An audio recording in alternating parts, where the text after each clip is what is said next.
So, in my development of the 50 fart, what I do when I go to develop something is I set down parameters. I don't make goals. I think making goals is for pussies that don't ever get anything done. Goals are just stupid. Well, goals in the sense of we're going to get this much done in this much time and we're going to make this much money. That's just garbage. No, I set my sights on a target and I say, okay, in this case, I want a subsonic gun, a silenced gun, a quiet gun, a quiet setup that is, number one, accurate. Number one, accurate, and I'm going to bring this up just a little because I don't need that much of the table, and I find myself gesturing out of the camera, and I must be getting in touch with my French side, of which there's none, because I have to gesture. And see if I can get up here into the foregrounds for where I'm lifting stuff up for you. There you go. Got the coffee cup. So you got this whole mess down here you can look at. So my goals, my objectives are very different. Suppressed guns are so cool they give me a little chubby every time I pull the trigger. But they're useless. I don't like useless.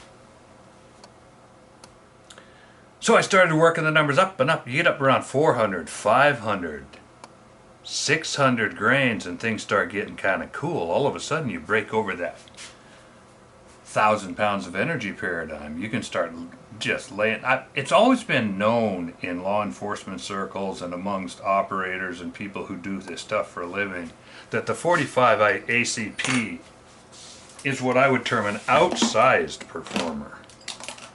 It's just wicked in its ability to get its job done. It's the big hammer. Even though it's only a little 230 grain slug going at subsonic, still it tends to lodge in the human body and just flip a person end over end. But here's the problem. Most of us don't flip people end over end. That's not our goal. We hunt or we shoot target. Now there's a lot of people out there that want to starch their underarms and walk around like this and pretend like they're operators and talk about hopping and popping and shooting people, but that's pretty much bogus. I don't have any interest in that whole mess. So I need something I can use.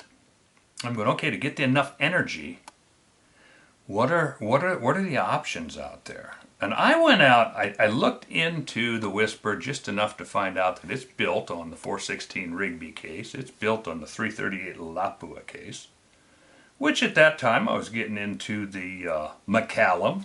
Speaking of that, I'm going to change the subject for just a minute because in searching for McCallum cases, which are a little, here's what I decided I was going to do. I'm going to go back and find some of my old shot out McCallum cases that have got 50 firings on them and make up a batch of cases for this little guy. Well, I ran across this bag, and I'm sure it's been on this video, on this sequence series somewhere at some time before, but I don't care. I'm going to show you this again because this is important. With improper sizing, and I say that absolutely as a fact, with improper sizing, cartridge cases have a very short life. You push the shoulder back, or another way to say it is that you extrude the case up through the die to get the shoulder pushed back. You pull the trigger, the case expands, locks against the sidewalls, and the case head stretches and goes away. This gets pushed up, so you have to trim it. And this case right here is such a beauty. I'm going to bring this right up. I should have put the top light on, but you can see it. You don't need any more. I'm looking, and I just saw this case is such a beauty. This is the incipient head separation side. You can see that line on there where it's getting wicked thin. This is a classic. I sectioned it on the mill just so that people could see. This is a case from the same series. What I did was, I don't fight this anymore. I fire cases 50 times, 100 times, and they don't go away. but I went out and followed some of the sizing practices that people use. I used die shims, and I fired these cases 1, 2, and 3, with this one being shimmed in such a way that as we fired, and I let them mix randomly, I just took 3 cases and I started to fire. This one was sized over 1 thou. This one was getting sized around 1 thou, but a little more than I like. I like to size them about 1/2 thou. In this case, which I didn't section, was sized my way. And they were all fired until one of them finally got real close to popping. Anyway, that just shows the thinning. That's all I wanted to do, is say, look at that. See, this will show people. Maybe I can even get light up into there, I don't know. Hopefully this will serve to show people that that's incipient case head separation from oversizing. That's what we want to avoid in all of this. But that was just adding. If I was more... There's a guy, Farm something or another, right now that goes out and rates tools, and he rates fasteners, he rates glues, and he talks 100 miles an hour. He speeds up his... And he does these enormously informative tests where he'll take saw blades and go out and build testing fixtures, and he'll test them for the ability to cut fast and how many cuts they'll make before they're dull and how much pressure is on them when they're cutting and blah blah. Wonderful, wonder farmer ranch something or another. Doesn't matter. I'm not here to cultivate anybody. He might turn out to be a total dick in the long run, but right now he's testing knives, he's testing punches, he's testing vices, he's testing everything under the sun. Wonderful thing. And so well organized. He'll bring in $2,000 worth of equipment and go through bap, bap, bap, bap, bap, bap. I don't do that. First of all, I'm a self-avowed, disjointed, semi-dumbass when it comes to presenting my stuff. So sometimes I add stuff in and I think, oh well, if you watched that episode you will have saw that where I mentioned about case stretches and case separations. I do have a few. I try to. And I'm trying to put this together where this is going to focus a couple, 3, 4 episodes on my 50 fart concept. Number 1, what's the rationale? Why call it a fart? Why try to make it act... I'm not trying to convince anybody I'm changing the world here. I'm just talking about the fact that I recognize the concept a while back, and when I looked into the whisper line of cases, I kind of shied away because I even called my favorite reamer maker and we talked about it a little bit and didn't come to any kind of resolution whether I could just go buy a reamer or not. So anyway, I decided, screw that. There's nothing in the world keeping me from making my own cases. These are the old cases I made back in the day. These have been fired and fired and fired. Man, I don't even know how many times that guy's been fired. These are 338 Lapua cases built for the original 50 fart because I just decided, well, nobody can tell me that I can't run a tool bit up inside of a barrel and cut in a neck portion and cut in a body portion with a little angle in between. No reamer, no nothing. These are 100% parallel. And these have been fired countless times until my shoulder gave out and my neck gave out and my back gave out and my head gave out and I just gave out because I'm sick and tired of getting battered around by this POS. It's brutal, it's deadly. Oh, there's an old, that's a WSM case from 12 years ago. Here I just built some new ones, so look at that. This is one of the first ones I messed with. So this is going through and showing you the options that you've got. Now since then, I've designed and done, my life has gone a whole different way, and I just realized that I've been designing and working on the 300 Hellbringer, which is the RUM case, blown out to similar specs to what I do, so that they're almost parallel, and I realized this RUM case, after I've blown it out into a Hellbringer, this is one that's actually been, that one is not. This is one that's been fired. This is the one I was looking for. This one's been fired as a Hellbringer many, many times, and all of a sudden I realized, hey, by the time I turn a neck on there, I can put a shoulder, I can make this almost as effective as a Lapua case, and I can make myself, but let's back up a little bit here. I'm getting ahead of myself. My rationale from day one has been to make something useful. And when I go, it's funny because life is harder for me than it is for normal people, I guess.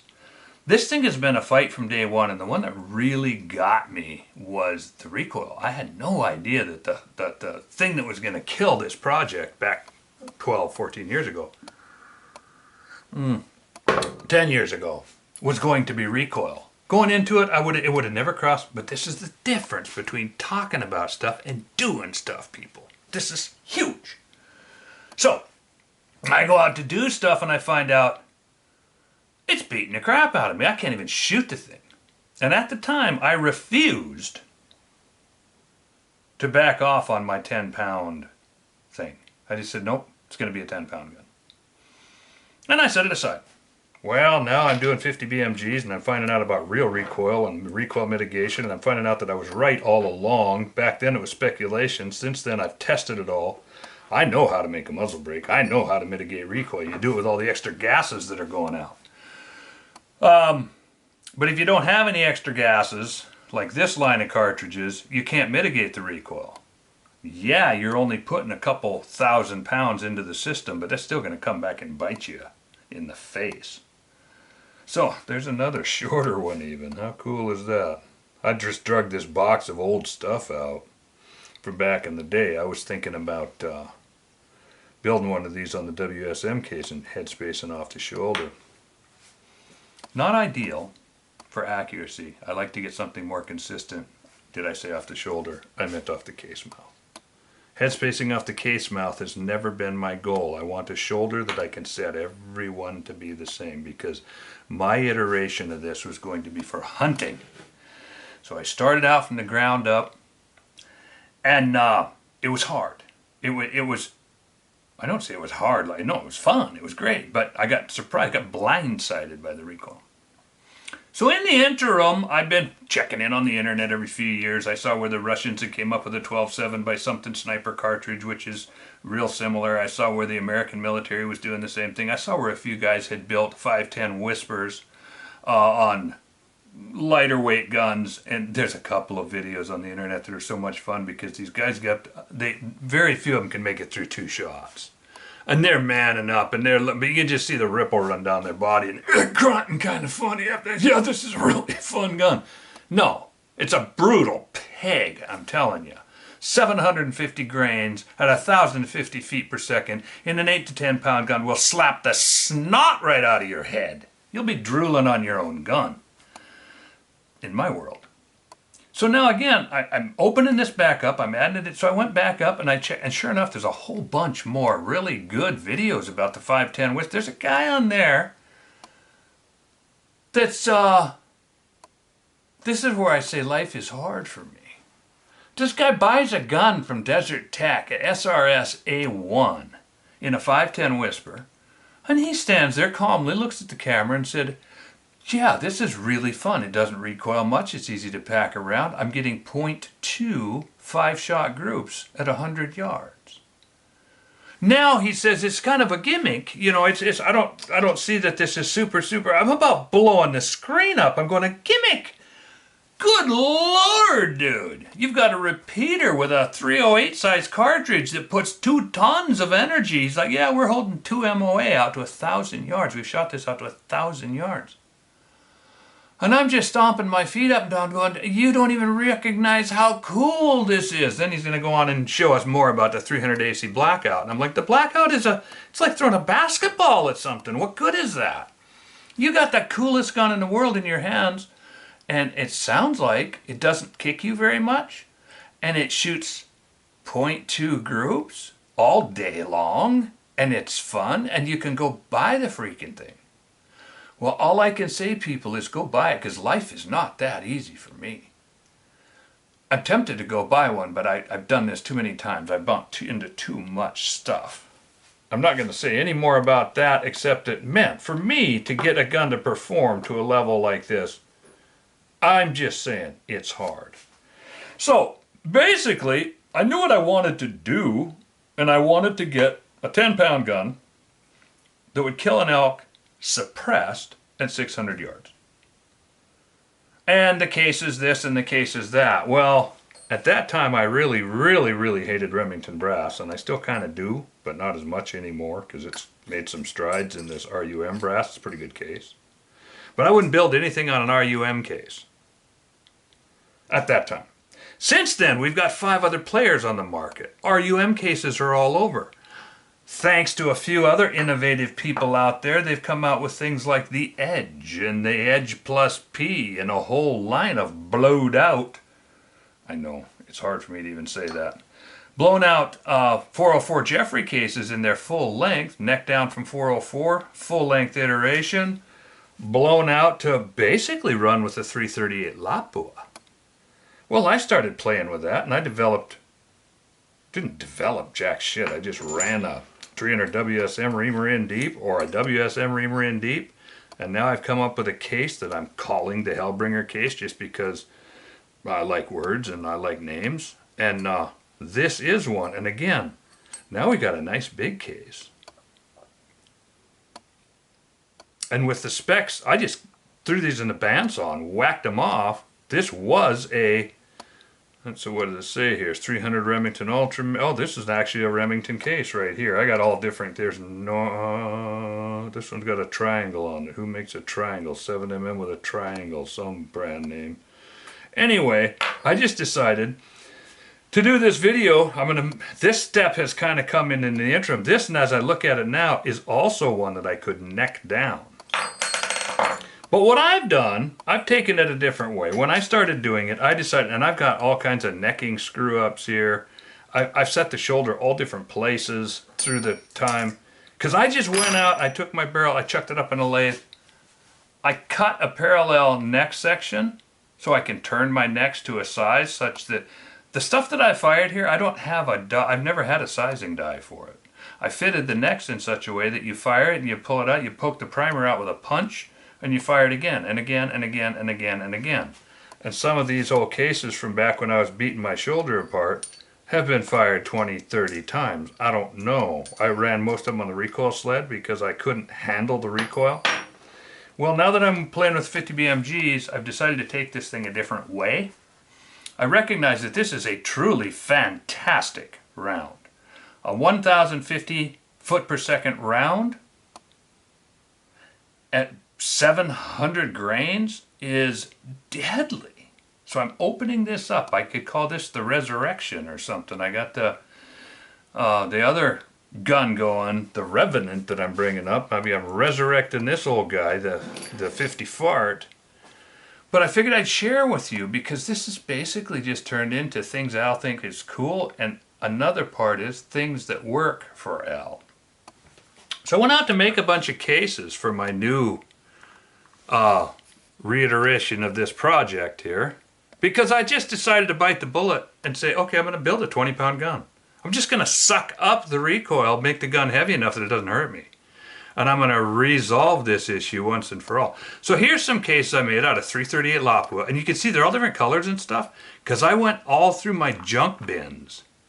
And I took cases that were almost, who knows how many times this case has been fired. It's still primed.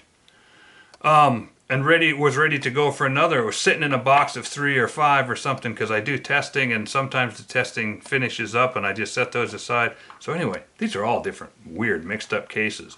There's 5 different kinds of cases on here, different years, different lots. And I wanted to check the inside taper to find, I'm not going to go through and explain how I did the neck turning on these because frankly this isn't a neck tuning tutorial. I cut them to length. I trimmed them down to a neck size. There's 2 different neck sizes in here, which is where they're kind of scattered funky. These are all the try cases, and like I said, this is hard. I tried the shoulder at different places. I tried a bunch of different things when I recut this chamber. This right here is called my shoulder. When I finally got a chamber that I wanted, I got my barrel timed in, I got where I wanted to be. This case right here I cut off and sacrificed. This is the length of the chamber proper up to the shoulder, which has changed from back in the day when I first made this. These cases are all different. But you'll see the shoulder is pushed back a little bit. But I wanted to say, I think this is a wicked cool cartridge. I think And as I mentioned in my first video about this, so one of the things that has changed is now I can buy, I just called in yesterday and ordered up a couple 100,000 grain lathe turned solids. As I mentioned before, I'm done with the lead. I'm now doing regular bullets, lathe turned solids. If I can get, and the 1,000 grainers, I mean, I can cut, this chamber is cut with a lathe. Anybody with a lathe, there's no dies. I did buy a bunch of 510 Whisper dies. And there I'm finding them to be of limited facility for this. I'm not even going to go into how I'm using them. But I did buy some dies. I think I also have a 50 AE die kicking around here somewhere. Not a cartridge I'm ever going to shoot. But I got it just because I have friends that shoot them. I built an expander mandrel thing here. Locked it into the pin because it takes a lot of stress.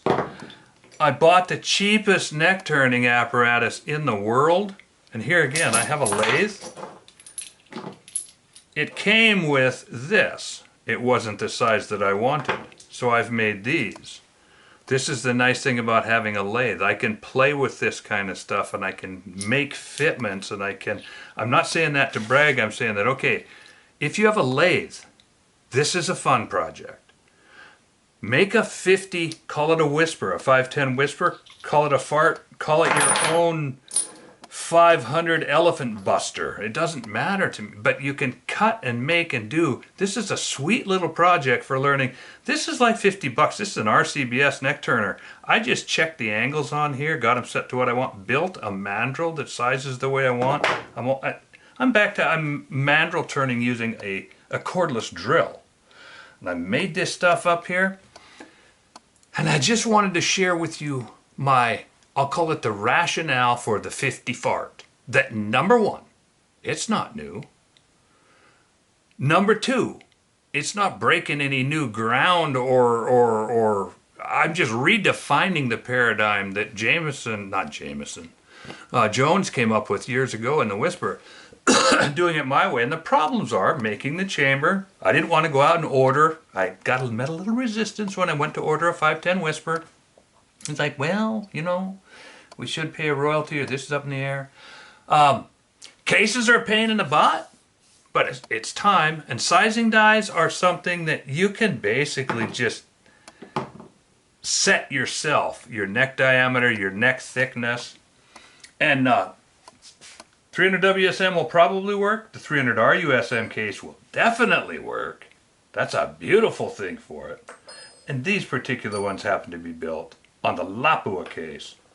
And this is just something, now that you know a little more about it, we'll be following this as I go.